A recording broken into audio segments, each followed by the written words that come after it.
Hey guys, welcome back to the channel. More Newcastle transfer news and the latest updates are starting to hit that next level now. Newcastle have got confirmed bids in for players. They are actively trying to get players into the football club. And not just any players as well, really good players.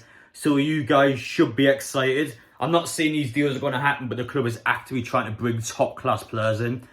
And we'll go through them each one by one. There's a lot to get through, but yeah. Anyway though, first off, all I've got to say is thank God pre-season is over. I am exhausted. It's been an absolute pleasure going across the globe, watching Newcastle play. But yeah, the build up to the Premier League starts now and I can't wait for this season. It's definitely going to be better than last season, let's face it. We're going to have a better start because the players are actually match fit for one. But anyway though, welcome back to the channel. If you're new around here, make sure you get down there, hit that subscribe button, turn on those bell notifications as well. Every single NUFC video on the channel, you guys won't miss it, so make sure to check them out. And as well as that, make sure to get down there, smash the like button. And finally, question of the day, season predictions now. Where do you guys think Newcastle will finish this season? I will try and respond to all of your comments. I apologise if I just missed your comment completely now. I get hundreds of messages on my Instagram, my Twitter and my YouTube, so it's quite hard to bounce them all out. So if it looks like a blank message, I promise you I've read it, I just haven't responded to it. So apologies for that if I don't respond. But anyway though, without further ado, let's get into all the news. First off, a bit off topic, but I want to talk about this anyway. So pretty much on eBay today, somebody was selling the Newcastle goalkeeper kit from the 96-97 season, where, in my opinion, it's one of the nicest kits ever made. But instead of selling the goalkeeper top, he decided to sort of put it in a frame, but then cut the sleeves off the goalkeeper top and just have it as like a set frame. Why would you cut the top off? It makes no sense to me. No, that top is worth upwards of £400 to £500 if it's a medium. And he's just cut the sleeves off and put it in like a stupid little frame for some reason. I don't know why. It's really triggered me. Like, why would you do that? I guess there's some people out there like that sort of thing. But for me, you just ruined a really good shirt. So, yeah, I just want to talk about that because, I mean, what are you doing? I've had a chance to calm down now. That one just triggered me a bit. But anyway though, back on topic now. So first off, we'll begin by talking about Newcastle's pre-season games at St James's Park, because once again, just like the Benfica game, it tells us quite a bit about current players.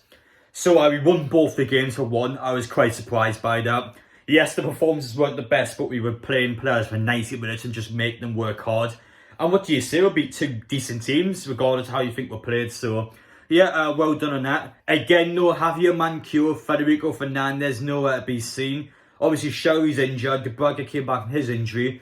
Cardolo was absent. Jamal Lewis was absent. So, make of that what you will. I know some of them are supposed to be injured, but at the same time, I do believe there's still going to be more outgoings, especially Newcastle's transfer activity at the minute. It seems to be quite hectic. So, I expect players within the next week or two to start leaving once again. And I just feel like Mancur and Fernandez, those two I think would definitely go. It's just my personal opinion. Before we get into each individual player, I want to make this clear now. Due to the fact that Newcastle are active in the market and some of these links have been confirmed to be true, they are legitimate links on some of these players. As a result, on social media, a lot of journalists seem to be kind of jumping on the club and just saying we're going to be signing this player, we're going to be signing this player. And at the minute, according to the media, Newcastle are trying to sign about 10 players, which we know is not true.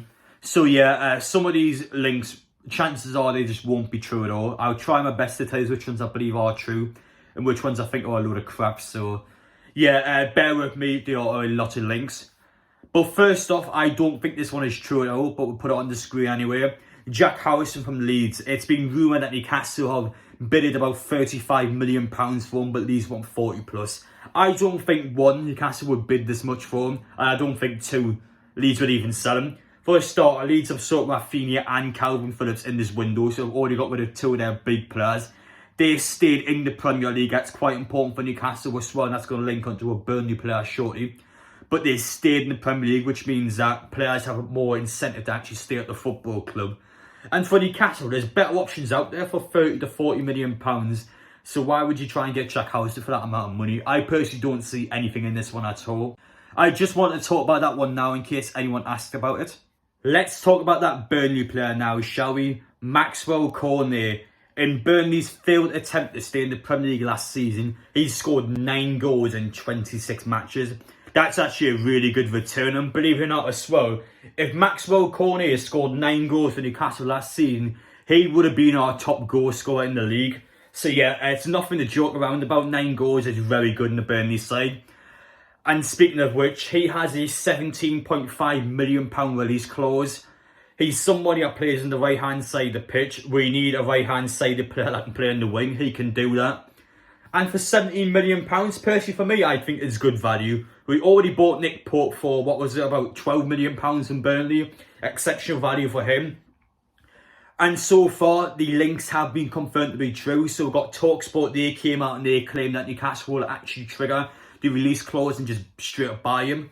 However, since that link has came out, Craig Hope has since said that Newcastle do want to buy him, but they don't want to pay the release clause. They want to pay less money, or they want to pay it somewhat in installments, so there's not to be one straight buy, so you can pay over a couple of seasons or have a little bit of add-ons and stuff like that. So yeah, the club is definitely interested in signing him. Now, personally for me, it looks like Newcastle are just trying to get as little money as possible for signing Cornet. Burnley are on a position now where the player wants to leave the club. He won't want to play championship football, and there's no incentive to stay at Burnley. He needs to go elsewhere if he wants to play first team football in a league he wants to play in. So Burnley have nothing to offer the player, so Newcastle are like, you know what, we can just try and get less money for Cornet, and Burnley might be desperate in selling him. So that's what it looks like we're trying to do. Across all of these signings, reports are coming out, and Newcastle are just trying to get these players for as little money as possible. They seem quite smart how they're playing their money across, quite slow. I know fans may be frustrated, but ultimately, patience is a virtue, as Murdad himself would say. We saw with Botman, if we take enough time and we spend enough effort and whatnot, we can get the players we want in. We just have to be patient. I believe the club can get some of these deals in. I'm surprised nobody actually tried to get Cornet in. I think he's a good player. I'm surprised none of the newly promoted teams tried to get him in. So yeah, there's a player there we know is going to be half decent. For me, yes, I will buy him. Before we get into the next few players now, I just want to quickly say, I've seen a lot of Newcastle fans across social media say that they don't want all of these players we're talking about in this video.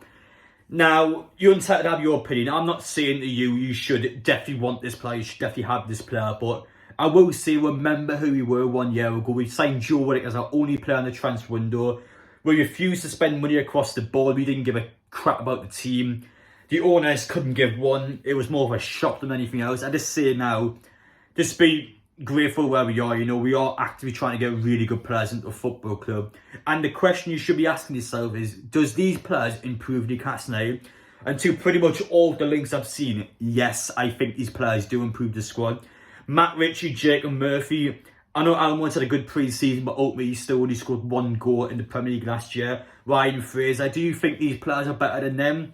I would say they are. Again, Murdad himself said that it's about laying the foundations for building the skyscraper. We aren't going to say Messi and Mbappe, all these stupid players in one transfer window. Obviously we're not.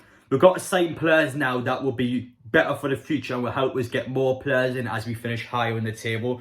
Listen, we've got to take it one step at a time. We've had the patience for 14 years under Mike Ashley. I know we have the patience now, so anyway, I quickly thought I'd discuss that there. On to the next player now, Timo Werner.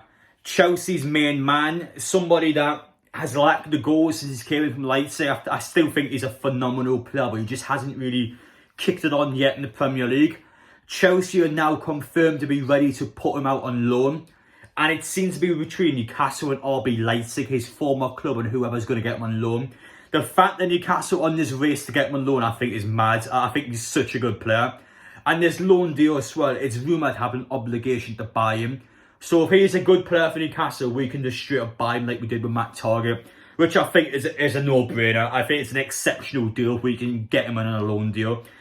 Do I think he's better than the likes of Jacob Murphy? Yes, of course I do. It's Timo bloody Werner. I think we should be all over him.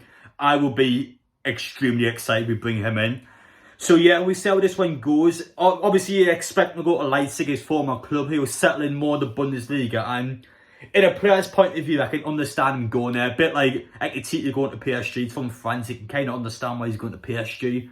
So yeah, I don't blame him if he goes to Leipzig. But I mean, Newcastle have got a glorious opportunity to potentially get him in. So the fact that we even linked to him, I think is mad. Finally, let's go on to the main man now, James Maddison, the player with the legitimate links to him. It has been confirmed to be true that Newcastle have actually had bids rejected for him. Now, this player last season for Leicester got 20 goal contributions in 35 matches.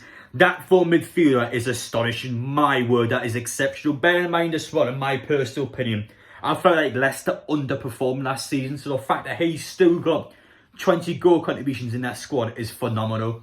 So, the fact that Newcastle are actually trying to buy this player gets me excited. I have seen a lot of Newcastle fans say, oh, well, why are we trying to get Maddison when we can just buy Lucas Paqueta for the same price? Now, the truth is, for me, I've never watched Lucas Paqueta play in my life before. I couldn't tell you what he's like on a pitch. I'm only assuming because he's best mates with Bruno and he's had a good season at Lyon that he's also as good as Bruno.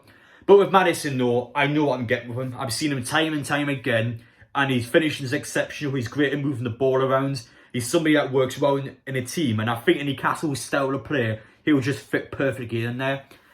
So, who would I rather have? I don't know. I just want one of the two. I think both of them are amazing players. Personally, for me, I'm not picky. Listen, if I have Maddison, I have Maddison. If I have Paqueta, I have Paqueta. I'm not going to pick and choose which one I want.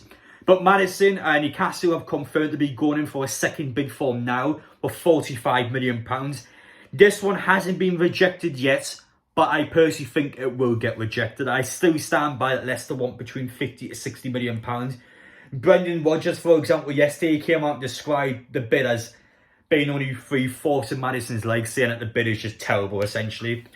Now, as Luke Edwards says there, it is possible that Maddison's just trying to work out a new contract at Leicester, and he's just trying to say that, you know what, I will sign for Newcastle, but he's just saying that to try and swerve a new contract out. So, it looks like Maddison does want to make a move to Newcastle, but as I said just there, it could potentially just be him trying to get a contract. But regardless, though, Newcastle are definitely foot deep in this one. We're definitely trying to bring the player in. And what do I say? Maddison will be a mega sign. And not only that, it proves a good point about Newcastle. He's not an attacking player in the sense that he plays on the wing or plays as a striker. So it confirms that Newcastle have more than £45 million left because we still need to buy at least a striker, which the club will do. So it confirms because of that loan, we have a lot of money to spend. I don't know how much money we have to spend, but it's definitely more than 45 million. So it would say 2 more signs in there, hopefully. So things are looking good now. Things are definitely getting excited. The wheels are in motion and Newcastle are neck deep in trying to bring in some good players. So anyway, guys, let me know your thoughts down below. What do you think about those 4 players? Personally, for me, I think Maddison's most realistic at the minute, obviously in terms of links. Cornet, I think, is a no-brainer, and it's just whether the club wants to do it or not. Werner, obviously, his chances are he'll probably go back to Leipzig, but Newcastle is still actively trying to get him. And as I said before, I don't think Jack Harrison is true at all. So that's just my personal opinions, guys. Let me know your thoughts down below. Because of how much news is coming out, chances are there will be daily uploads again on Newcastle United news for the next couple of weeks or so. So there's a heads up there. Anyway, guys, take care. Thank you for watching. And yes, I will see you all in the next one.